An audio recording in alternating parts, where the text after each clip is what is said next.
ಅವ್ವ ಕಣ್ಣು ನಮ್ ಜೀವ ಕಣ್ಣು,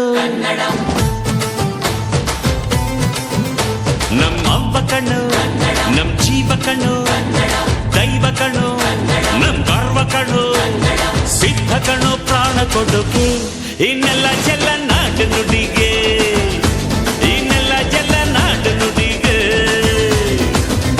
ನಮ್ಮ ಅವ್ವ ಕಣ್ಣು ನಮ್ ಜೀವ ಕಣ್ಣು, ದೈವ ಕಣ್ಣು ನಮ್ ಗರ್ವ ಕಣ್ಣು.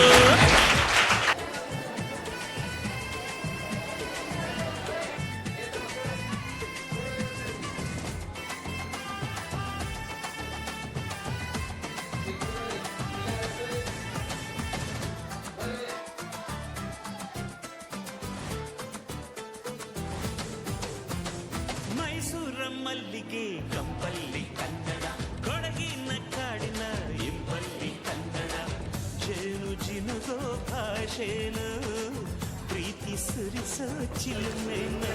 ನನ್ನ ಹೆಸರು ಶುಭಾ ಆಮೋಣ್ಕರ್ ಅಂತ. ನಾನು ಇತಿಹಾಸದ ಒಂದು ಅಧ್ಯಾಪಕಿ. ನಮ್ಮ ಶಾಲೆ ಹೆಸರು ಶ್ರೀ ಯಲ್ಲಾಲಿಂಗೇಶ್ವರ ಶಾರದಾ ಮಂದಿರ್, ಜರಿ, ಜುವಾರಿ ನಗರ. ಇಂದು ಈ ಬಸವರಾಜ್ ಪಾಟೀಲ್ ಸರ್ ಅವರು ನಮ್ಮ ಶಾಲೆಗೆ ಈ ಒಂದು ಕರ್ನಾಟಕದಿಂದ ಬಂದು ಗೋವಾದಲ್ಲಿ ಆಗಮಿಸಿ ನಮ್ಮ ಎಲ್ಲ ಈ ಒಂದು ವಿದ್ಯಾರ್ಥಿಗಳಿಗೆ ಅದ್ಭುತವಾದ, ಅತ್ಯಂತ ಸಮರ್ಪಕವಾದ, ಮಾರ್ಗದರ್ಶೀಯವಾದಂತಹ ಮಾತುಗಳನ್ನು ಆಡಿದ್ರು. ಇದು ನಮಗೆ ಬಹಳ ಬಹಳ ಸಂತೋಷದ ವಿಷಯ.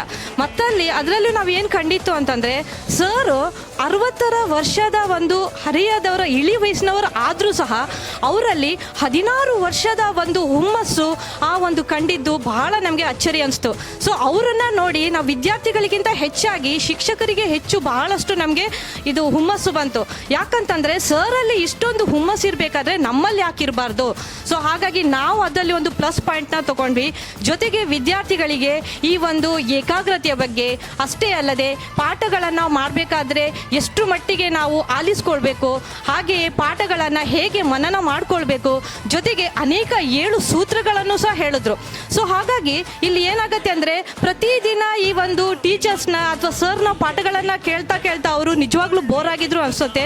ಇವತ್ತು ಸರ್ ನಮಗೆ ಒಂಥರ ಔಷಧಿಯ ರೀತಿಯ, ಮೆಡಿಸಿನ್ ರೀತಿಯ ಒಂದು ಎಲ್ಲ ಒಂದು ಮಾಹಿತಿಯನ್ನು ನೀಡಿದಾಗ ಮಕ್ಕಳಲ್ಲಿ ಏನೋ ಒಂದು ಸರ್ವಾಂಗೀಣ ಅಭಿವೃದ್ಧಿನೇ ಆಯ್ತು ಏನೋ ಅಂತ ಹೇಳಲಿಕ್ಕೆ ನಾನು ಇಷ್ಟಪಡ್ತೀನಿ. ನಮಗೆ ನಿಜವಾಗಲೂ ಇದು ಸಂತೋಷದ ವಿಷಯ. ಸರ್ ಅಲ್ಲಿಂದ ಬಂದು ಬಹಳ ಒಂದು ಮುತುವರ್ಜಿಯಿಂದ ಬರುವಾಗಲೇ ಅವರು ಹಸನ್ಮುಖಿಯಾಗಿ ಬಂದಿದ್ದರು. ಸೊ ಅವರು ಒಂದು ಸರಳ ವ್ಯಕ್ತಿತ್ವದಿಂದ ಅತ್ಯಂತ ಸರಳ ಮಾರ್ಗದಲ್ಲೇ ಅನೇಕ ಮಾಹಿತಿಯನ್ನು ವಿದ್ಯಾರ್ಥಿಗಳಿಗೆ ನೀಡಿದ್ರು. ಸೊ ಹಾಗಾಗಿ ನಮ್ಮ ಶಾಲೆಗೆ ಬಂದಿದ್ದು ಬಹಳ ಸಂತೋಷ. ಹೀಗೆ ನಾವು ಮೊದಲಿಗೆ ನಾವು ಏನು ಅನ್ಕೊಳ್ತಾ ಇದ್ವಿ ಅಂತಂದರೆ, ಈಗ ಸರು ಇವತ್ತು ಕಾರ್ಯಕ್ರಮ ತಗೊಳ್ತಾ ಇದ್ದಾಗ ನಮ್ಮಲ್ಲೂ ಸಹ ಕಸಿಬಿಸಿ ಇತ್ತು. ಯಾಕಂತಂದರೆ ನಮಗೆ ಇಲ್ಲಿ ಬೋಧನೆಗೆ ಸಮಯನೇ ಕಡಿಮೆ ಸಿಗ್ತಾ ಇತ್ತು. ಯಾಕಂತಂದರೆ ಆ ಫಂಕ್ಷನು, ಈ ಪ್ರೋಗ್ರಾಮು ಅಂತ. ಸೊ ಆದರೆ ಏನಾಗಿದೆ ಅಂದರೆ, ಇವತ್ತು ನಮಗೆ ಅವ್ರ ಮಾತನ್ನು ಕೇಳಿ ಸರು ಮತ್ತಷ್ಟು ನಮ್ಮ ಶಾಲೆಗೆ ಬರಬೇಕು. ಆದರೆ ಅವರಿಗೆ ದೂರ ಆಗ್ಬೋದು, ಯಾಕಂದರೆ ಕರ್ನಾಟಕ, ಗೋವಾ ಬಹಳ ದೂರ ಇದೆ. ಆದರೂ ಬರಬೇಕು, ಮಾಡಬೇಕು. ನಮ್ಮ ವಿದ್ಯಾರ್ಥಿಗಳಿಗೆ ಅಷ್ಟೇ ಅಲ್ಲದೆ ನಮಗೂ ಸಹ ಕೆಲವೊಂದು ಮಾತುಗಳನ್ನು ಹುರಿದುಂಬಿಸಬೇಕು ಅಂತ ಹೇಳ್ತಾ ನನ್ನ ಮಾತನ್ನು ಮುಗಿಸ್ತೀನಿ. Thank you. ನನ್ನ ಹೆಸರು ನಿಲೇಶ್. ನಾನು 10ನೇ ತರಗತಿಯಲ್ಲಿ ಓದ್ತಿದ್ದೇನೆ. ನನ್ನ ಶಾಲೆ ಹೆಸರು SYSM ಹೈಸ್ಕೂಲು.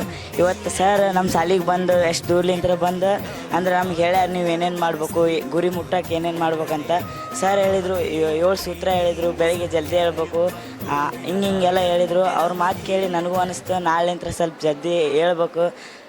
ಸರ್ ಹೇಳಿದರು ಮತ್ತು ಪಾಠ ಕೇಳ್ಬೇಕಂದ್ರೆ ಮೊಬೈಲು, ಫೋನ್ ನೋಡೋದು ಸ್ವಲ್ಪ ಕಮ್ಮಿ ಮಾಡಬೇಕಂತ. ಅದಕ್ಕಲ್ಲೇ ಇವತ್ತಿನ ನಾ ಏನರ ಒಂದು ಸಾಧಿಸ್ಬೇಕಂತ ಟ್ರೈ ಮಾಡ್ತೀನಿ ಅಷ್ಟೇ.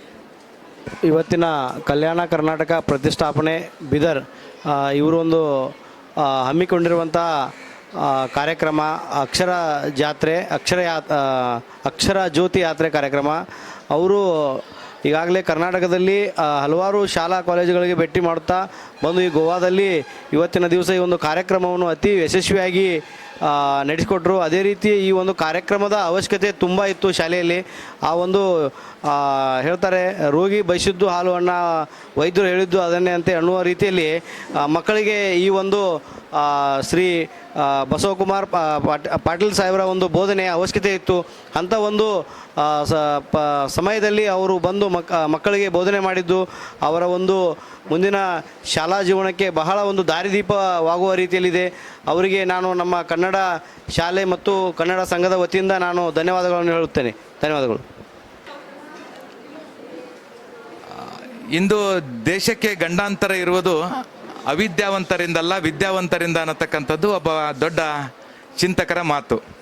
ಬಹುಶಃ ಇವತ್ತಿನ ನಮ್ಮ ದೇಶ ಸುಭದ್ರವಾಗಿ ಬೆಳೀಬೇಕು ಅಂತಂದರೆ, ನಮ್ಮ ದೇಶ ಸದೃಢವಾಗಿ ಕಟ್ಟಬೇಕು ಅಂದರೆ ಇವತ್ತಿನ ಮಕ್ಕಳು ಭಾಳ ಸದ್ಗುಣವಂತರು ಸಚ್ಚಾರಿತ್ರ್ಯವಂತರು ಆಗಬೇಕಾಗಿರತಕ್ಕಂಥ ಅವಶ್ಯಕತೆ ಇದೆ.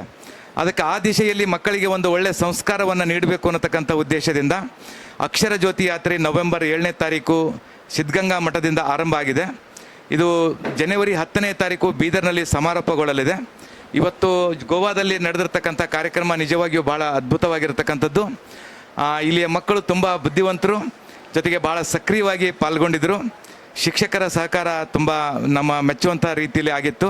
ಅದಕ್ಕೆ ಮತ್ತೊಮ್ಮೆ ಅವರೆಲ್ಲರಿಗೂ ಸಹಿತ ಈ ಸಂದರ್ಭದಲ್ಲಿ ನಾನು ವಂದನೆಗಳನ್ನು ಸಲ್ಲಿಸಲಿಕ್ಕೆ ಇಷ್ಟಪಡ್ತೇನೆ.